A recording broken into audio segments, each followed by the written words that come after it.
Hell High Rollers is an adventure set in D&D Hell, so will almost certainly contain adult content. Enjoy. Are you short on jam? Do you wish you had more jam to spread on your loaf or to pile on your forest trap to lure an owl bear? Ooh, scary owl bear. Well, don't worry. Don't panic. I've got jam. Jam. Here at Bumbledung Jam, we put the J in Bumbledung Jam. So you guessed right. You guessed right. It's the place to get your jam. Ooh, let's hear from one of our regular customers. Give me the damn jam, man. Give me the jam. I will literally do anything for that damn jam. Oh, yeah. Here you go.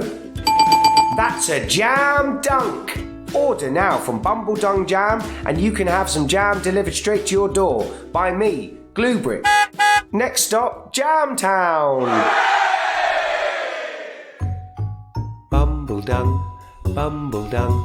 gotta get your jam with Bumbledung. Careful.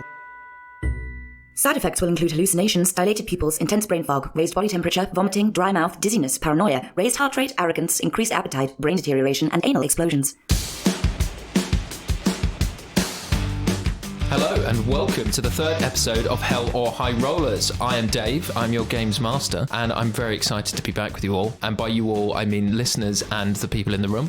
Let's go around and introduce ourselves. Hello, my name is Chris Leask, and I play the character of...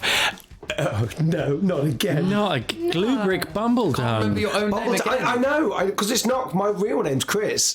That is the issue, isn't it? Yeah, it's hard to remember someone else's name. So, hello, my name is Chris Leask, and I play the character of GlueBrick Bumbledung, who is a giant barbarian Goliath who is so simple, he... Can't remember his own name. He can't remember his own name. We'll go with that one today. Yeah. So simple he can't remember his own name. Thank you. That's Great. Me done. Hello, everyone. I am Ellie Morris, and I am playing the character of Ghoul, a campestry, which is a 5-inch tall, forest-dwelling sentient mushroom. And a little fun fact about Ghoul is that he thinks that he is normal size and that everyone else is just a giant freak. Oh wow. Nice. He's never really been out of the forest. He's never really interacted with So what does he think people. of trees? He's actually pretty good friends with some trees. Okay. But yes, giant freaks, all the same. Wow. Okay, great. I'm Adam Megiddo, and I play Eric Sanguinious, who is a necromancer who lives alone in a tower on the Rodney Marsh. But we've also found out that he is a playwright. Can't wait to hear one of the readings. The thing is, every character I play ends up a playwright. Oh, really? Oh, Yeah. wow. They all end up playwrights. He's Very always good. going to write a play. Yeah. Inevitably, you'll write a play at some point. It is Wow. inevitable, but we did, we might do a read-through of that play. I think we will at some point. we absolutely have must to. do, yeah. Maybe for the Patreon. I'm Henry Shields, and I play Henley Whispers, a.k.a. the storm before the calm. Human ranger, goblin killer, pale ale swiller, dream journal filler. This Henley's fact this week is that he keeps a dream journal. Oh, wow. Oh, that's lovely. And he, more than one, he fills them all. He absolutely churns through them. But what he doesn't tell anyone is that actually he has lots of nightmares and he doesn't write those in. If he has a bad dream, he makes something up that's nice. So they're all actually nightmares. Even though no one's ever going to see Possibly, them? Or do you think it's one of those things that it's now just- he's dead, he's going to try and get someone to sell them on? Well, that's an interesting idea. But they're just for him. They're just for him because it's a sort of self-therapy thing. Yeah. He's, not acknowledging that he has these nightmares. He just, oh, wow, it's becoming sadder the more I talk about it. Go back to the fun name thing. It was supposed to be a funny thing, and it wasn't funny at all. It was just tragic. Hey, guys, should we begin the episode? No, I think we should keep doing this. So, last time we left you, the Happy Boys were on board the Life vessel, escaping the Devil ship, and you were about to be attacked by this huge demon warship, and all of its cannons aimed towards you, and they know you're there, and they're coming after you. But luckily, the current of the Styx is taking you towards the Black Fortress. So, for the first time in Hell or High Rollers, can everyone roll me initiative? Oh, yes. Oh, very exciting. What I haven't done is load up the encounter. Here we go. 14. Oh, +2. Okay, so it's a 5. 5. Total of 4. It's a 22. And I'm going to roll initiative for all of our bad guys. So in D&D, combat works by rolling initiative, and whoever has the highest number goes first, and then we go in that order. So now that we've all rolled initiative, can everyone remind me what their job is on the boat? So GlueBrick at the moment is standing by the sail, I assume with 2 giant ropes holding onto either side of the top corners of the sail, and I'm like controlling the sail. So that's what I'm doing. Yeah. Great. So GlueBrick is going to be doing strength checks to keep the sails going. Yeah. And if you get high enough in your strength checks, you're going to get a speed boost for your ship down the river. And I will do well. And Ghoul is in the crow's nest, so he's been chucked up there. He's looking. He's seeing a lot. I'm not sure he's doing anything useful. So Ghoul is we're going to use Ghoul as you're going to be able to give people advantage on their checks, but you can only pick one person each round to give advantage. I'm not sure how reliable he is going to be. I'm going to leave relaying that that information, but yes. And Eric? I can't remember what I was doing. Eric I think you were at the helm, wasn't you? Eric's at the helm. Great. Eric is piloting the ship. That's why he's got such a low initiative, because he's put himself at the front and has no idea what to do. Very good. So you'll be Eric will be rolling intelligence checks to navigate the boat down the Styx. Great. And Henley? Henley, I think, is on cannons and ballista, just sort of running around the deck, firing whatever he can fire, throwing whatever he can throw. Great. So it's just A one-man army. attack machine. Yeah. So what we'll say is there are cannons on either side of the boat and there are ballista at the front and back. But because it's just you, I'll say you have to pick one. So you Can I run between them? I think that would be fun. You can run between them, but you can do it in between rounds. Yeah. So you can only do one per round. Okay, great. So into our first combat. First up, ladies and gentlemen, is Henley Whispers. Oh. So do I have any targets to shoot at the moment? You've got the whole demon ship, which is trying to attack you. It's attacking. It hasn't attacked us yet. No, not yet, because you've gone first. You've reacted first. Right. The cannons are aimed, but they're loading them. Oh, okay. Yeah. So I guess I'm going to try and fire our cannons at their cannons. Absolutely. Well, yeah. If you would, Is that crazy? Yeah, I suppose you would have disabled the cannons, but you're firing it at the ship. Yeah. Let's start with a cannon. Great. So Henley loads up the cannons and roll me a ranged attack roll. Oh, very exciting. So it's 15. So 15 does hit the ship. Yes. Yes. And so roll your damage. You may roll 5d10. I have 1d10, so I'll roll it 5 times, and possibly you edit this down. Yeah, I'll edit this down. Yeah. No. Do the maths as you go along. This is why we don't stream live. Yeah.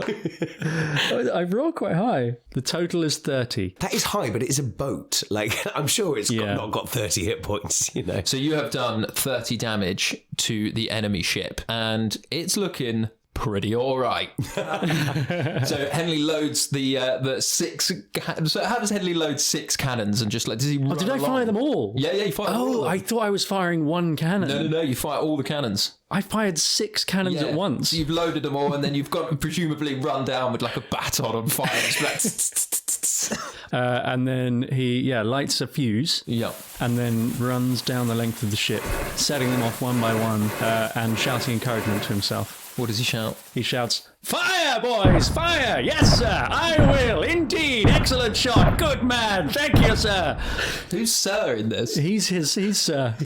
He's his own sir. He's very proud of himself. Oh, so he's imagining other crewmates. He's not personifying the cannons. Well, this has gotten so weird so quickly.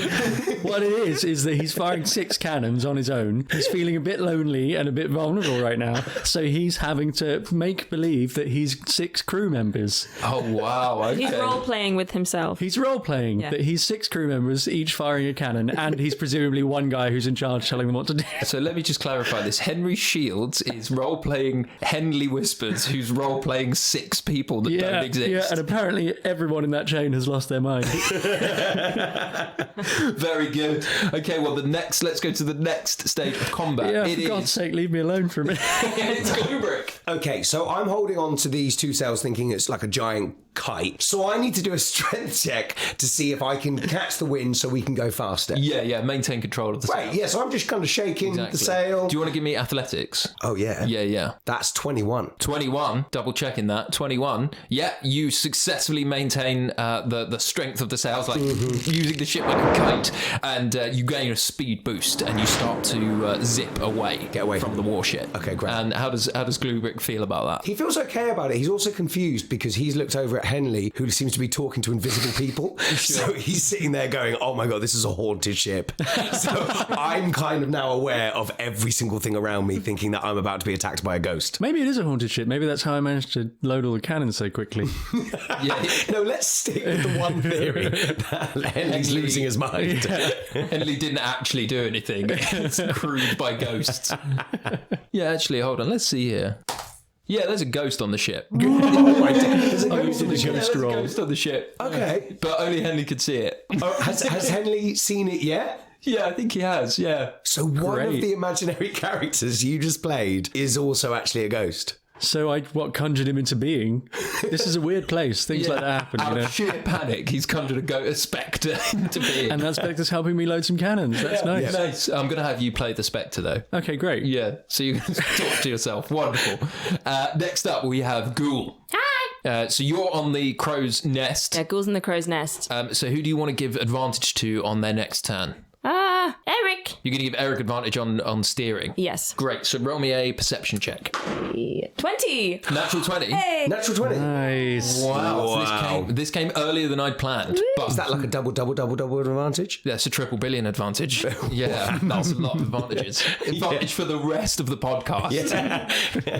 So what you notice with your mushroom eyes as you are on the crow's nest, you look and you notice three things. The first thing you notice is that ahead of you, jutting out of the river, are some very sharp rocks that the boat is heading towards, and unless Eric can successfully navigate them, they are going to do the ship damage. But because you've noticed them, Eric will get advantage on avoiding them. The second thing you notice is that the speed you're currently going at, you are making quite a lot of ground between you and the warship. You can notice that the warship isn't moving as fast as you guys. It's not able to because it's too big. So what GlueBrick's doing on the sails is putting distance between you. And the final thing you notice is when the devil ship that you were on sank, there are two huge shadows under the water. That got me. Yeah, and they're moving. That's a lot of information. Uncle, what do you see up there? So Ghoul just relays all of that to everyone as best he can. And you have to give some specific encouragement to Eric, right? Oh, yeah. Yeah, Okay. So you got to tell him Tell him one of the things, or... Yeah, well, let's assume you've told everyone everything. Yeah. But specifically, you want to give Eric advantage on piloting. So how do you help him navigate the rocks? Eric! Yes. You gotta not go into the rocks. Avoid the rocks. Avoid the rocks. You are Please. wise and full of guile. This is true. That is such good advice. Great. And so Eric will now have advantage on his next check. However, it is the enemy warship's turn. Oh. Yeah. So the enemy ship fires its cannons, and somehow all 24 of them just wildly miss. They just fly completely wide of the ship. Some just land in the water. Some of them misfire. And Ghoul, you can see that there's just chaos on the demon ship. We confused them by looking inept and vulnerable. However, they also get to ready their catapult, which does hit. And a huge flaming fireball comes over and slams into the side of the ship, doing 27 damage to the ship. And the ship is hit and it is rocked. You okay up there, Ghoul? I'm hanging on. Okay, right. Who's going with it now? That's GlueBrick, is it? Who's going with it now? Everyone politely waits. I shall take my turn now. Land the sails. Eric, it is your turn. So I made those rolls. So with an advantage, 21. That's for navigating to get away from the rocks. Because I was told not to hit the rocks. Very good. Yeah. And with your 21, you managed to easily breeze through those rocks. But I'm going to give you another turn if you'd like to do anything with the shadowy beast in the Yes, water. I would. I don't know what, but I would. Firstly, I'm looking at them. Which direction are they going in? So there are two. One is heading towards your boat, and one is heading towards the demon ship. Right. I look at them and I go, like, I must think of a good plan. And I bring out my box of wonder and smack the button on it. Oh my shit! You're doing a magic box. Yeah. You've just gone for a magic box straight out the gate. Oh, God. Yeah, he panicked. So that was from the first episode, right? That was from the episode 1, and we haven't seen it again. We've got a magic box. Wow. Okay. So we've got the magic box. Let me find Let's that magic hope box. you haven't just I don't know, blown yourself up, yeah. It was a bomb or a dragon that's now going to appear. Okay, Adam, will you roll me a D100? I'll roll you what you like, buddy. Sort of like New York guy. 33. 33. Okay, so with your 33, where are you aiming the box? Well, let's aim it at the shadowy beast that's coming for our ship. Yeah, aims it at the shadowy beast coming from your ship, and you hit the button. Yes. And the skies start to turn dark, and rumbles of thunder start to creep in, and it just rains on the ship. Just on the ship. Just in a 60-foot radius. Oh no! So it's just slippy. You've got like a cartoon cloud on the ship, and yeah, we'll say now. If everyone's a bit slippy. Move, if Henley wants to move between cannons, it's going to be difficult terrain, so he's going to have disadvantage and he might slip over. Okay. So it's now just raining just on your ship, but actually the ship was hit by a flaming fireball, so that any fire's definitely gone out. Swings and roundabouts. Yeah, I exactly. had that brewing underneath, and I was going to bring it in a round or two, but that's gone. So well done. Way to go, Eric! And actually, we just when that happens, when the fires go out, we like zoom in, like crash zoom onto like the eyes of like the demon captain, and he's just like, these guys are good. And then it cuts back to your ship. So we're now back at the top of the round, and it is Henley's turn. Henley goes for the ballista this time. Okay, so you're running to Bristol. Roll me an acrobatics check to see if you slip over. That's 21. Oh, he does not slip over. In fact, he slides. He slips and he slides over to the ballista, looking Also, cool. Still no one has trousers, Yeah, right? I was going to ask about that. Is the we don't have barrel trousers. trouser thing happen? Yeah, you lost your barrel lost the trousers. I think I lost my barrel. Trousers. Yeah. Yeah. I think we're all trouserless again. I'm not. Oh no, I'm You trouserless. gave we all yours to Yeah, Henley. they fell away. I have no trousers, but I do have a robe. Yes. Very good, very good. So also, now. and also some dignity. I think I lost that very early in episode 1. So Henley, you're going for the ballista. Is Yes, that and I'm going to try and fire at the captain of the demon ship if I can figure out who that right? is. Nice. Okay. Wow. Roll me a perception check. 18. You can see that you know who the captain is, and he's wearing a lovely hat. Ah, Yeah, really nice. What kind of hat the is it? What classic makes it so demon lovely? hat. It's just like a nice red velvet kind of classic admiral's hat. It's got a big nice. feather coming out of it, and it says captain on it. Well, the feather says Captain Rod. Yeah.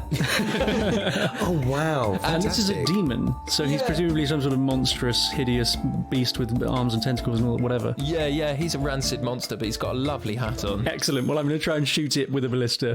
Great. Aim your ballista. Oh. Give me your attack roll. It's a 19. 19, that hits. And roll me a 1d10 worth of damage. 6. 6. So yeah, your ballista fires across sort of over, like it's nearly like 200 feet now. It like really launches really far, and it just whistles down and just like thuds into this guy wearing the fancy hat's shoulder. And you just hear this like awful, like blood curdling screech, and you can see that he just snaps the spear off and just throws it into the water and starts barking orders at the rest of the ship. He's still standing. He's looking pretty good. I feel like I've made the situation worse. Oh, you might have angered him. Yeah, you might have angered him. Well, he was coming for us anyway. He's probably quite angry already. He's coming for you anyway. He wasn't going to stop. And Henley stands on the prow of the ship and shouts, "That's what you get!" Nice. And I'm going to give you my first ever inspiration. He does not deserve inspiration for that. All the things that have happened. Inspiration for that. Yeah, Let's just... It's because he bought into my lovely hat bit. And Yeah, that's- and yeah. I'm You know what? see that. I'm feeling attacked right here, right now for my attempt Also, at hat. I gave Shields a really hard time with the cannon thing, and also Yeah, fair. as a as a result, you're going to have to like get. Which puns you want? We can all do puns. All right, fine. If anyone can come up with a pun. Okay, That was bullship. That's not bad. Is that a pun? I also go chapeau. No, Okay, you lose inspiration. that's because you don't like the French. Won me over. It's just personal taste. It's taste. Well, we should explain inspiration for people who haven't played D&D. It's basically the person running the game gets to decide if someone gets inspiration, and they can spend that inspiration point and get advantage on any roll that they choose. Henley no longer has that. So what does the ghost say to you? Yeah, the ghost puts his spectral hand on Henley's shoulder and says, "Wonderful shot, son." And it's the ghost of Robert Lindsay's character in Hornblower. Ah, very good. Very niche. No further explanation needed. And you want to give him inspiration for that? No. I mean, it was creative. Inspiration for puns only. Okay. Today. No, we know the measure of you. Yeah. Now we know And what next we're week it dealing might be with. different. Sure. Next up, we have GlueBrick Yes. with the sails. Okay, now we're 24. Okay, great. So you get another speed boost, and Eric is moving the helm with real ease, and you're just whizzing through these sharp rocks, and you're putting even more distance in between you and the warship. Great. So it is Ghoul's turn. Okay, great. So I think Ghoul is kind of seeing the chaos that is happening below, and in an attempt to take matters into his own hands, he wants to try and communicate with these shadowy figures underneath the river's surface. So he just decides to dive in. You're going to jump in. I think he's gonna jump off and just see what's down there. So you're launching yourself off the crow's nest into the river Styx. Ghoul, the consequences could be terrible. What's the worst that can happen? I'm dead already. And you're going to jump off. Yeah. Into the burning demon blood. Okay. Yeah, he's gonna go for it. He's got his grenade. He's feeling pretty tough. He's in hell. Yeah, he's got his He's nest. never been this far from home. So you jump off with the grenade. Yeah, he's gonna go and try into and. the water. Can I get a reaction on that? Yeah, what, like a personal or an emotional one, or like a...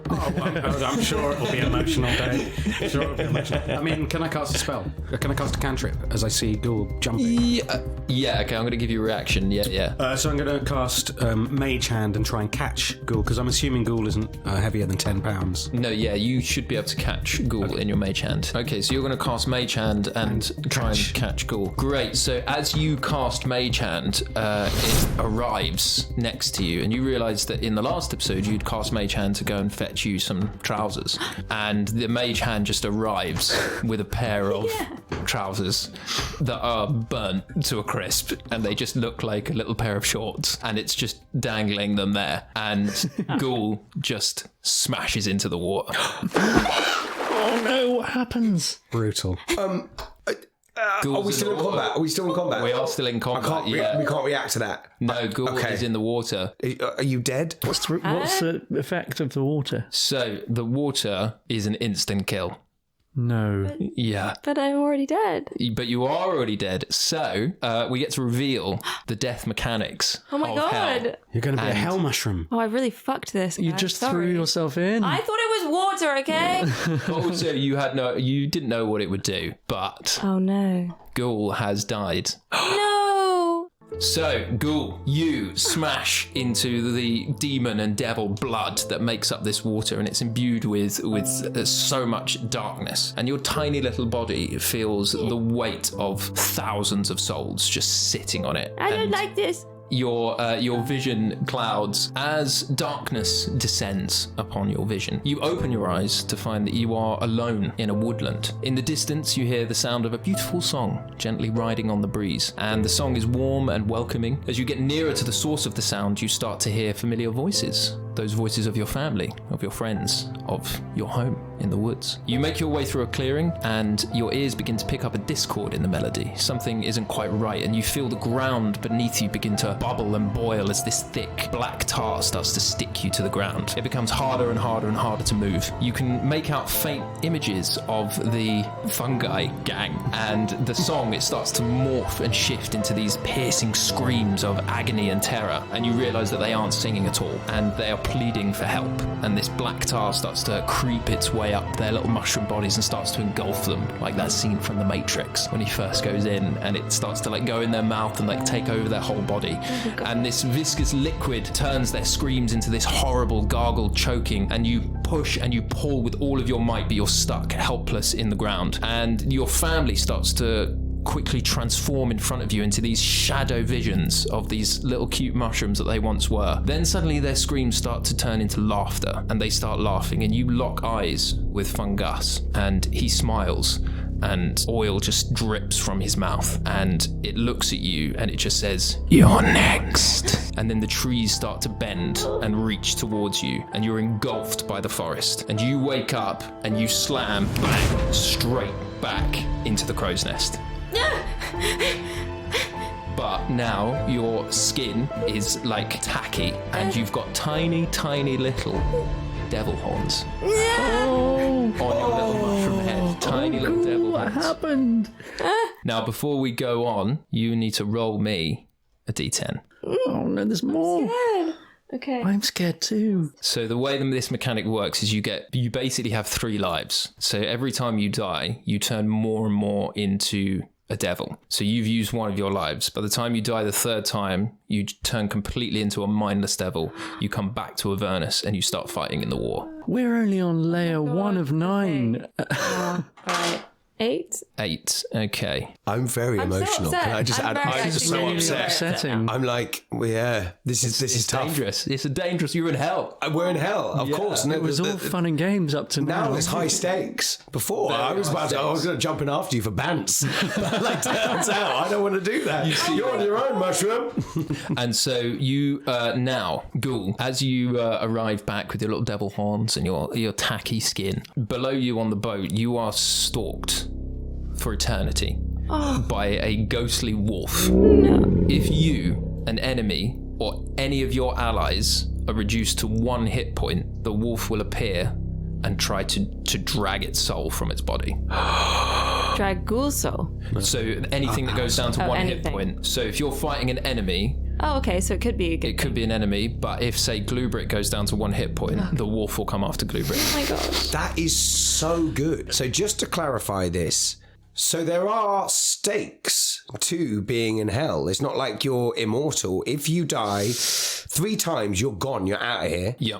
So it's worse than that. If you die 3 times, you turn into one of those gooey monsters that devils. the creature that you stepped on in the last episode and got stuck on your foot. We turn into one of those. Maybe that was someone I knew in my past life. Might have been. My God. Okay. There's okay, real great. stakes. And then if you come back, we have to roll on a board and we will get some sort of forfeit. Yeah, almost. so these resurrection kind of side effects are designed to benefit and hinder you. So like the wolf could benefit you in combat, or it might hinder you or your teammates. But also the mechanic I'm going with is that you guys all, even though you are dead and you are in hell, you all still have a soul. That's very good. But Yeah. if it makes any difference, just so you know, GlueBrick has seen all this happen while he's holding on to his sails. He's worried there's a ghost on the ship. He suddenly sees you fall out into the crow's nest with little tiny horns and is like, oh, it's so cool. He looks so cool. So really, so that's- you've actually become more popular, Han.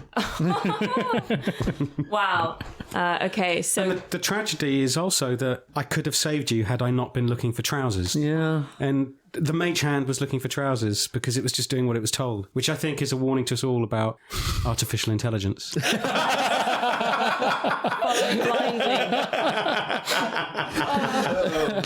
Oh my God, that's very funny. We've learned a lesson. We are still in combat. But so- let's just take a second. How does Ghoul feel about this? So he slams back down onto the crow's nest. You see the dog below you. It appears, howls, and then disappears. hashtag no regrets.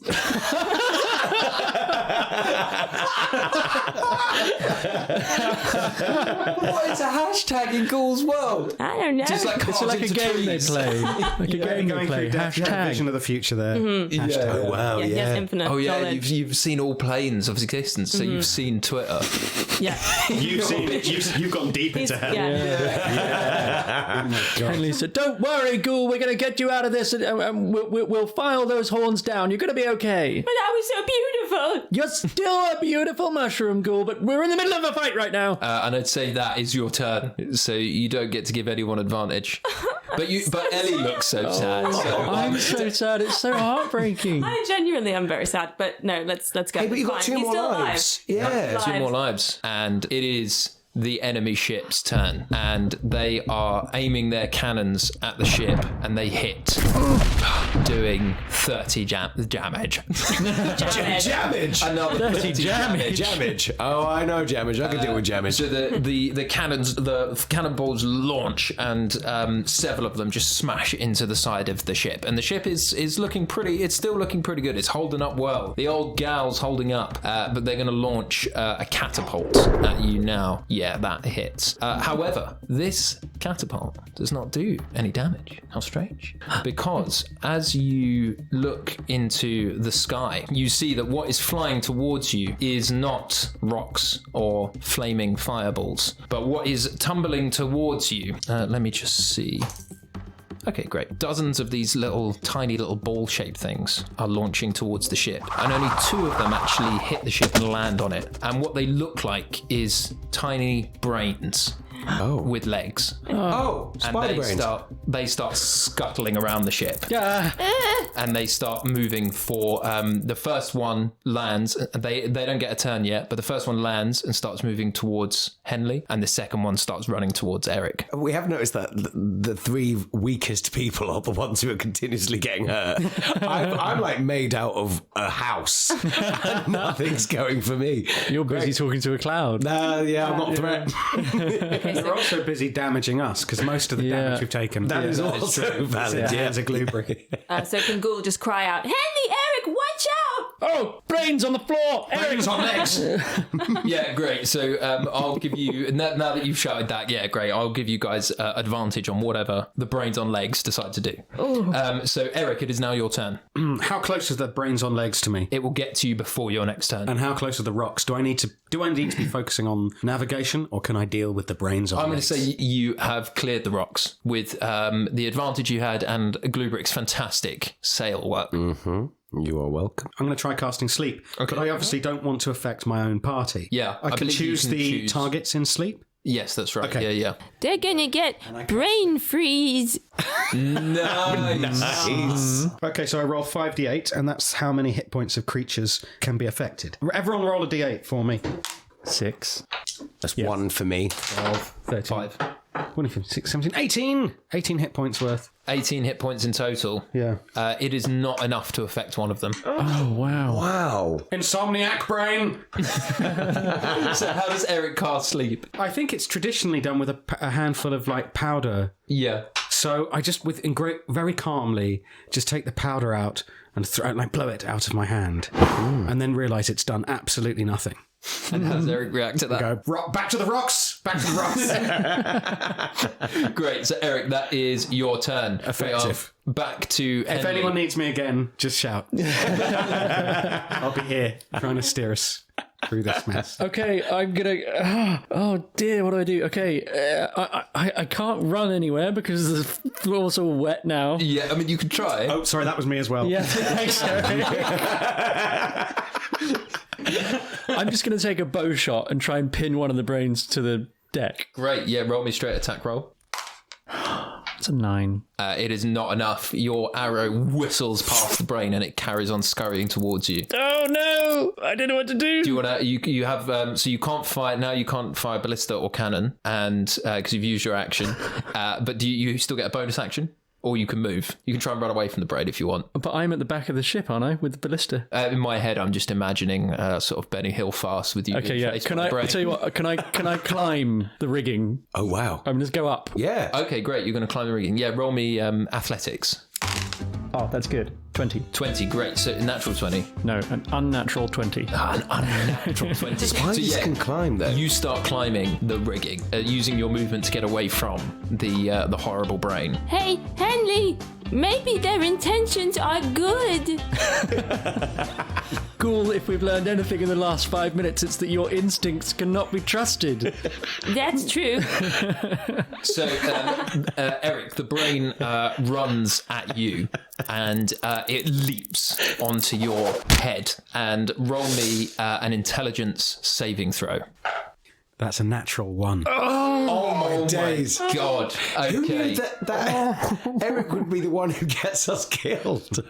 Is Eric going to die as well now? How awful is this going to be? So, we'll wait until the next round. But, Eric, you take 8 psychic damage. Wow. Okay. 8's a lot. Yeah. Wow. And he's got a brain on his face now. I got a brain on my brain. Okay. What is your intelligence score? 19. 19. Yeah. Okay, very good. You are fine. Okay, next it is GlueBrick's turn. Okay, so I'm focused on the sail. We're still moving at a good speed. Like, there's still a good distance between us and the boat. Yep. So I'm seeing my new best friends in danger. I see Henley crawling up a mast with his knob out, and then You didn't have to say that. I was just there. Everything I do is with my knob out right now. Yeah. And then I look over to Eric and I'm like, realise he's being suffocated. So I run over. I suppose I've got to do a dex for that because it's slippery. Where are you running to? To help. I'm going to go and rip it off his face. Okay, great. Yeah, you've got enough movement, so you're abandoning the sails. I think I have to Yeah. because I was going to throw a spear, but that will go through the animal into his face. So I think I've got to go and help. Okay, yeah, great. I've got to abandon the sails. The boat will still keep moving. It just won't get a We'll boost. still keep moving. Yeah. I think I've got to try and do that. So I go over and I'm like, Eric, don't worry, I've got this. Oh, God. I sprint over. It's like. So roll me. What did I get you to roll before? Was it acrobatics or just dexterity? It was acrobatics. Acrobatics. Not athletics? No, acrobatics to see if you can. You sure it's not? Oh, athletics. Do you say athletics? No, that's every time. You said athletics. It's 10. 10 was the exact number I wanted. Yes. You slip a little bit. He's unsteady. Yeah, He looks great. like he's had a beer, but you can get to Eric. So then I run over and I just, like the mask, I rip it off. My aim is to rip it off his face and put it on mine. No, GlueBrick, no. The stakes are real now. I know. 3 lives each. Okay, I don't put it on like the mask. I just rip it off and try and throw it overboard. Can I do that? Okay, yeah, you can. So roll me an athletics check. It's a straight strength check against this thing. 17. You needed to be a 16. So you pull it off of Eric's face. Great. And what are you doing with it? Just to clarify, I'm not putting it on my own face. Okay. No, that was funny comedy. So I just have it in my hand, and I guess I just like looking at the side of the boat. I just kind of just start whacking it. That's kind of a second action? Maybe more of a toss. I'm just going to throw it into the water. Throw it over into the water. Into the demon blood. Yeah. Yeah, and you throw it over into the water, and you hear this sort of like bubbling and screeching, and you realise that this horrible brain thing can't swim. Not smart after all. And one of those horrible little brain guys is out of here. And I look at GlueBrick and say, that was a real no-brainer. Inspiration.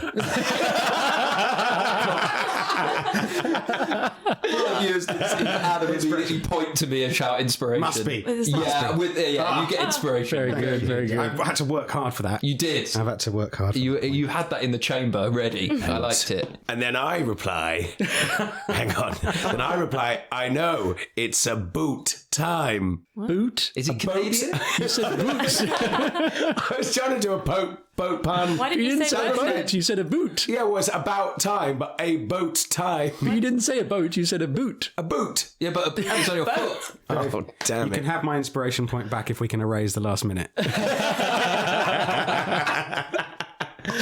Okay. So the next turn is the other brain, which is scuttling after Henley. Bastard brain. So your movement speed is 30, right? Yes. So its movement speed is 40, so it catches you. Okay. And it attempts to jump onto your face. And what's your armor class? 15. Okay, so it doesn't manage to beat your armor class. So it's jumped at you. How do you stop it from grabbing your face? I try and catch it in my cloak. I want to whip the cloak in front of my face, and then catch it like in a ball. Okay, so I'm going to say it hasn't beaten your armor class. So whatever happens, the cloak will defend you. But roll me a sleight of hand check to see if you can catch it in a little ball. 21. Wow. I'm going to say you do. So you wrap your cloak and you like whip it like Harry Potter style, and it like you catch it. And you've now just got a brain inside your cloak. Great, and I've got a plan. Great. And next up is that what Henley announces at the end after doing that? He just shouts to everyone, "Guys, I've got a plan!" Okay, so Ghoul, I think he's pretty shell-shocked at this point. Understandable. Very understandable. Yeah, he's just coming to terms with everything that's happening. Can anyone else see the wolf? Is the wolf there now, or is it? No, the wolf appeared when you came, and you understood what the wolf meant, and then it disappeared. It's gone. Okay, so Ghoul's just still in the crow's nest. Henley, do you need any help? Yes, if you could give me. I've got a plan, but it's too big for my brain. Sorry, you've got 2 brains. Yeah, I've got 2. If you could tell me exactly where to aim the cannon. All right, 1 to the left and 2 to the right. So 1 to the right. Yes. Oh, did you mean 1 movement to the left, 2 movement to the right, or 1 cannon to the left, 1 cannon to the right? I don't know. So 1 left, 2 right. Does that give me advantage on my next thing? And I'd say you got enough movement to get back to the cannon. Great, still have. I think I know what your plan is now. Henley, Okay. have you seen my horns? Yeah, they're great, Ghoul. I love them. Thanks. What colour are they? Black. Good, they are black. It is Colour now. of hell. It is now the enemy warship's turn, and I will say that if you'd gained a speed boost in the last round, you would have been out of cannon range. But you are still within cannon range of the enemy ship. I feel like you're attacking me on that, but I saved someone's life just to remind everyone. I'm just telling you that's where we're at, and somehow they all miss again. Yeah, well, unbelievable. The captain with the fancy hat with the spear sticking out of his shoulder is absolutely furious at his crew for not being able to hit a ship, but maybe because your ship is so small, cannons keep flying past. And but they do launch their catapult, which does hit and damages the ship for 20 damage. And we're still moving down the river? You're still moving, just not as fast as you were before. Okay. It is now Eric's turn. We're trying now. We're obviously trying to get to the black obsidian tower. The obsidian tower. Yeah. How far up can we see it? Are we far? You can see it. It's in the horizon. It's quite a way away. Got a way to go. Yeah. Yeah. How close are we to the demon ship? You're probably about 200 or 300 feet. You're not making a lot of ground on it. For safety, right? I'll work on my new play. I'm still steering. I'm still going to get us through.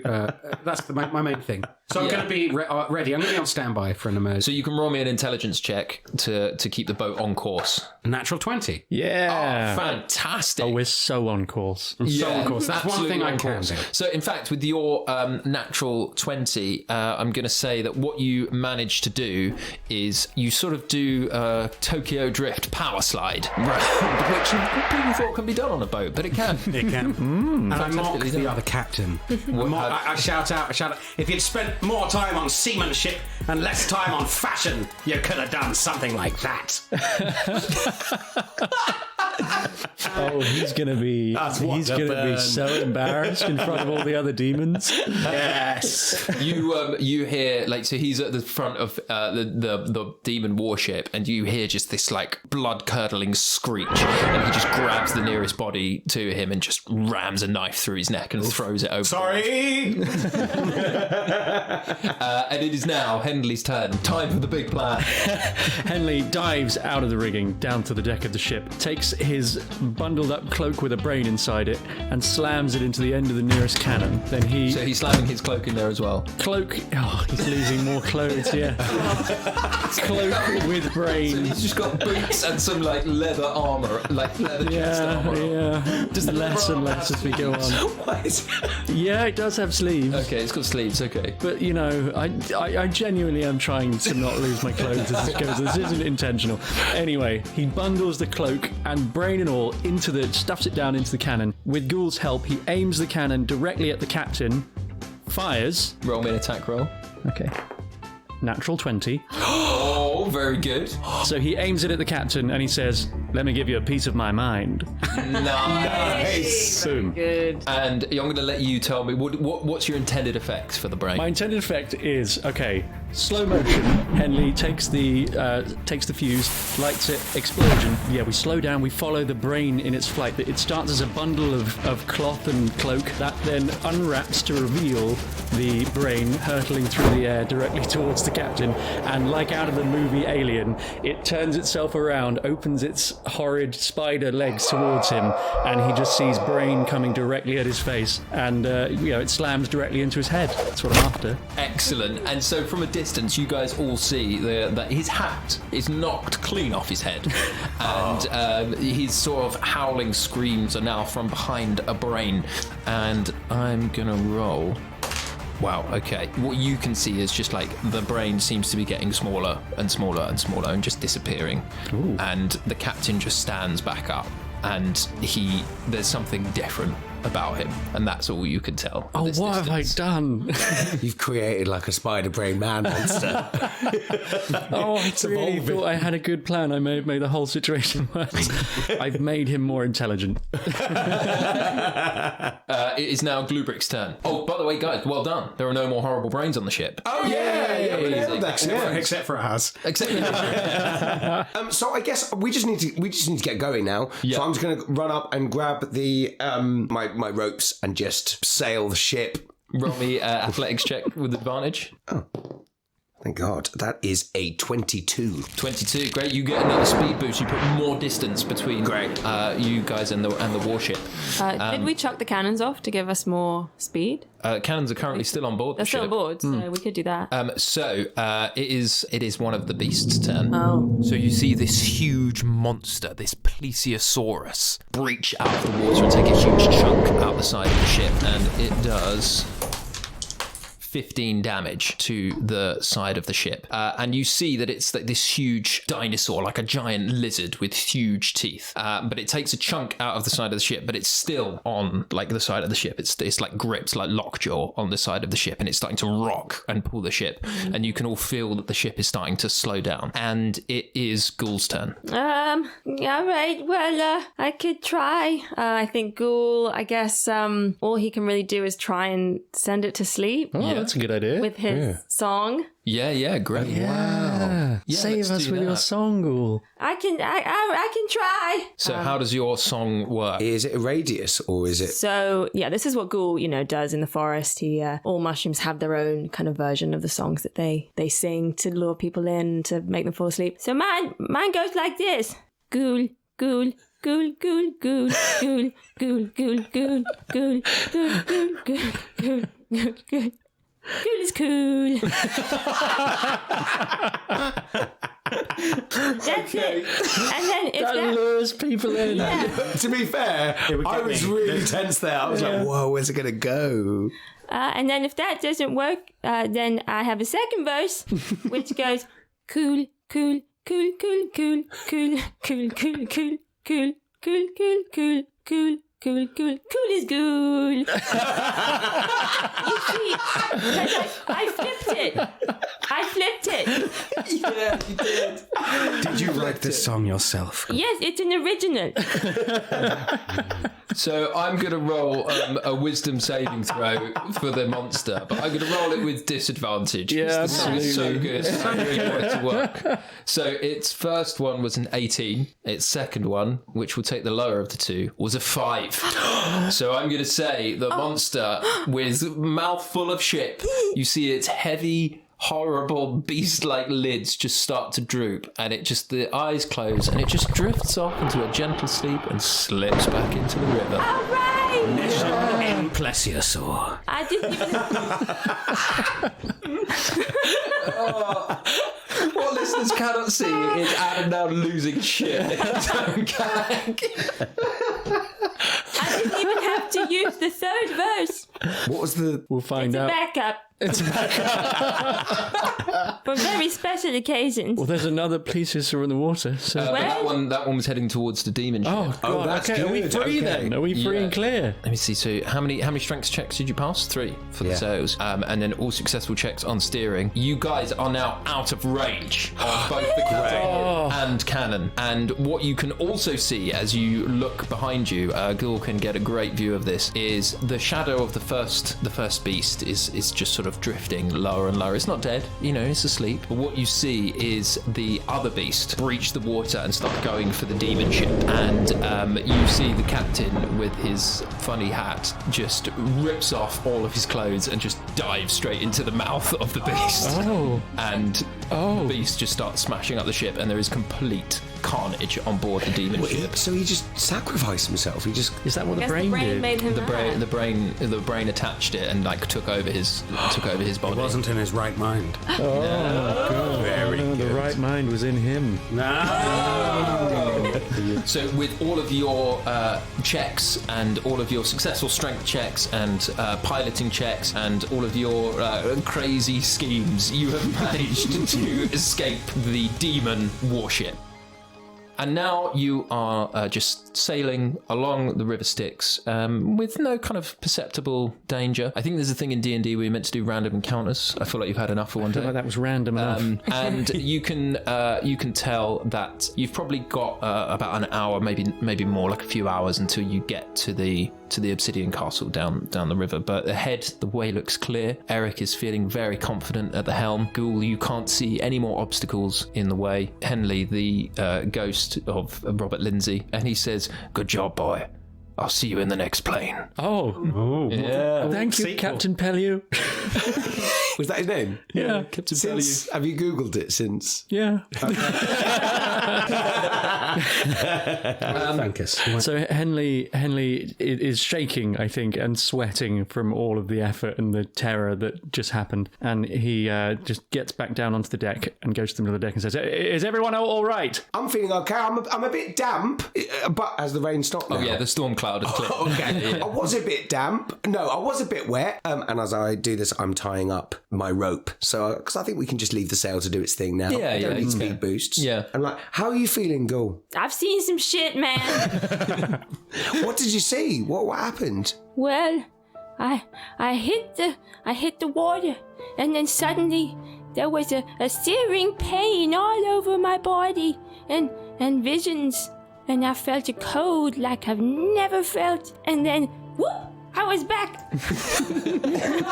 And I felt these horns sprout up from my mushroom cap, and all I want to know is, do I still look cool? Cool. Yeah, you look like the coolest mushroom I've ever seen in my life. Really? Yeah, I really believe that. And I've seen so many mushrooms in my life, but you are the best one I've ever seen. And you're the kind of one that I would never eat. I would never even touch with my tongue. That's nice to hear. It was horrible. It was like everything you've ever loved turned to dust in front of your own eyes. Whoa, that Truly is hell. Listen, everyone, we need to take care of ourselves down here. I know it's been all fun and games, but clearly we are on the edge of a precipice. At any moment, we could die and come back as a mindless beast. For whatever reason, we all want to get home, right? So I think it's important that we stick together and we look after each other and we keep each other close and we make sure that all the decisions we make as a team. And then we get to this vortex in this big castle. Is it a castle? Leave the planning to me. Yeah, right, Henley. So I think as a team, it's all important that we leave the plan to Henley, but we do everything that he says. Me and Eric have got that covered. And you Ghoul, and Eric got this covered. You just stay out of the planning part of I'll it. just lift some stuff for you, Gad. Wonderful work. Can I? Henley puts his arm around GlueBrick and they step to to the front of the boat to look out over the hellscape and have a chat. Yeah, as you look out over the hellscape, you just walk past Eric, and the mage hand is just nudging him with What is it? with the burnt trousers. And you guys just walk to the front of the ship. Oh, he's really committed. I love it. Henley takes GlueBrick to the front of the boat and says, "GlueBrick, when I fired the brain at the other ship, did you hear what I said there? Peace of my mind. It was good, wasn't it?" Our objective to get out of hell has been surpassed by an objective to get the best line. I did hear that. That was one of the smartest things I ever heard. That. Thank you, GlueBrick. Thank you. I needed to hear that. Is that why you brought me over here? Oh, Because, I guess. I turn to my mage hand and I say, "Did you hear what I said to the captain?" And the mage hand just moves up and down as if to nod. Yes, it was good, wasn't it? Give me those. It shifts into a thumbs up and drifts off. It disappears. Yeah. Job done. Yeah, job done. Wow, yeah. well, Henley, also says, GlueBrick, I've been thinking, I know why Ghoul is here. Clearly he has a storied past, and we know that Eric is a villain who belongs in hell. Yeah. We know I'm here because of obviously an administrative error, because I'm a hero, but I don't know why you're here. I have no idea either. I'm just from a family of Goliaths who make jam and distribute the jam. And I just deliver the jam, and like now and then I had to protect my dad from some bad people who tried to attack him because he runs a really big, expensive, amazing company. But that's all we did. I've not ever hurt anyone unless I had to defend my dad or anything. Well, that's sort of what I was worried about. You see, I've tasted Bumbledung jam. I've actually had quite a lot of it. Oh, it's good. It is good. It's very Moorish, is what they say about it. I have it often when I'm having a party, a late night sort of up all night raging party. Like a jam party. Yeah, everybody, goes into a dark room and has some jam and then goes back to the party. Do you know what I'm saying to you, GlueBrick? That you like having the jam on your own in a dark room? Those are the words I'm saying, yes, but you're not understanding the meaning behind them, I see. I know I've sold you some jam before. The thing is, GlueBrick, that jam, it's infused with pixie dust. What? Pixie dust in the jam, dust from pixie. That's drugs. Yes, that's what I'm saying, GlueBrick. But no, we would never do that. My dad would never do that with the jam. We just sell nice jam, really popular jam. It's incredibly popular because it's addictive. GlueBrick, I hate to tell you this, but I think your dad might have been some sort of drug baron, and you were unwittingly doing his dirty work. And GlueBrick takes this in, and he starts to get really overwhelmed and really confused by these complicated thoughts. And he just can't deal with it. It's too much for him. And he just goes, "No, you're a thief. You hear me? You're a thief and you're a liar. And that one there, he just plays games with dead people all days. And this one here lures people into and then poisons them and kills them. You guys are the bad guys. I'm not a bad guy. My dad's not a bad guy. My dad's a really good guy, and he would never hurt anyone. This is nonsense." And I just walk away, and I sit at the end of the ship away from you. Henley, what have you done? Meanwhile, I'm examining Ghoul to see what... I'm using my Arcana skill to see if I can deduce anything that's happened here. Yeah, great. Roll me an Arcana check. It's a 5, but it's +4, so it's 9. Not very good. 9. You can tell that... that he's changed. Yeah, Ghoul has changed. You have changed, definitely. My insight tells me. I feel different. How do you feel different? Well, in one sense, I should feel worse, because I'm more dead than I've ever been before, and I've seen stuff that I never wanted to see, but on the other hand, I feel braver than I've ever felt, because I defeated that big old monster, and I helped us get free. Perhaps we are not here to find death. Perhaps we are here to find ourselves. Ooh. Does Eric start writing that down for his next play? It's given me an idea. And as we hear, ooh, You guys are suddenly in your own various kind of worlds. We see GlueBrick really upset at the front of the boat. In this moment where GlueBrick's feeling really sad, he takes out a bit of parchment and it's a letter from his mum, and he reads it and starts to cry. He's just sobbing at the end of the boat. Sobbing at the end of the boat. Oh, I'm sorry, GlueBrick. Henley goes, is there a bit of sailcloth that's, around the place somewhere? It's some sail? Yeah, I'd say there's just some rags and stuff around the ship. So Henley just finds a bit of sort of white sailcloth and uses his short sword to hack it into a rough shape, almost the shape of a bath towel, and he wraps it around his waist and sighs the most world-weary sigh. Back to square one. I look around at the disconsolate crew on the boat and I say, come on, everyone. We're the happy boys. I don't feel very happy right now, Eric. You don't have to be happy to be a happy boy. You're right.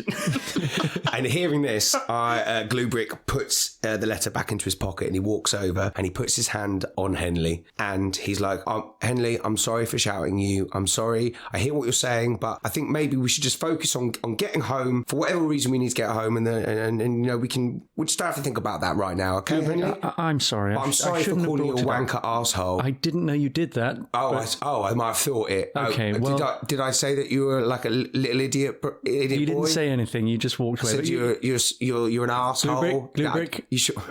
I'm sorry too. And you know what? We're in a very dangerous place. Clearly, what happened to Ghoul could happen to any of us. We wouldn't make it on our own. But GlueBrick, I'll look after you if you look after me. I will look after you if you look after me.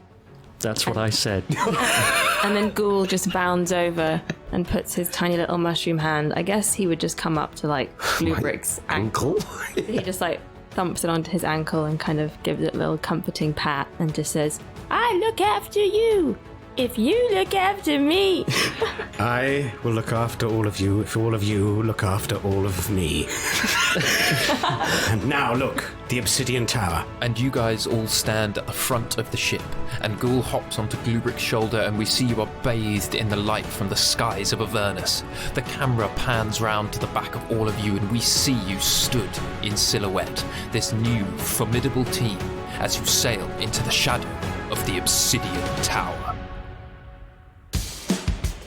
Thank you for listening to Hell or High Rollers. I am Dave Hearn, and I am your games master. Ellie Morris was playing Ghoul, Chris Leask as GlueBrick, Henry Shields as Henley Whispers, and Adam Megiddo as Eric Sanguinious. If you've enjoyed this episode, please leave a review and tell all your mates to listen to the Hell or High Rollers podcast. And if you cannot get enough of this content, there is more content for you. Head over to our Patreon page. You can get an entire side campaign run by Henry Shields, and you can even get access to my DM notes. That's right, an exclusive behind-the-scenes look at how my brain works when these guys start messing with all the hard work I've done.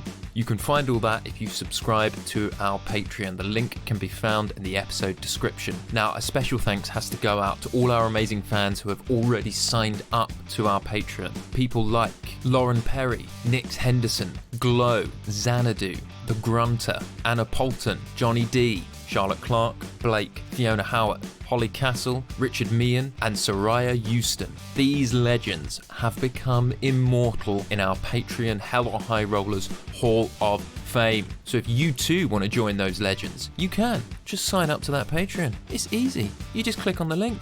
Also, don't forget to follow us on Instagram at Hell or High Rollers and Twitter at Hell or High Pod. The show is produced by the wonderful Gareth Tempest, and the title song is by my good friend Max Runham. When you get through 9 layers of hell, you'll have a hell of a story to tell. You're heading back to life, back to the grind, but it ain't that like you knew so well. Keep telling myself to stay strong. You know I ain't done nothing wrong. I can feel it in my soul that this ain't where I belong.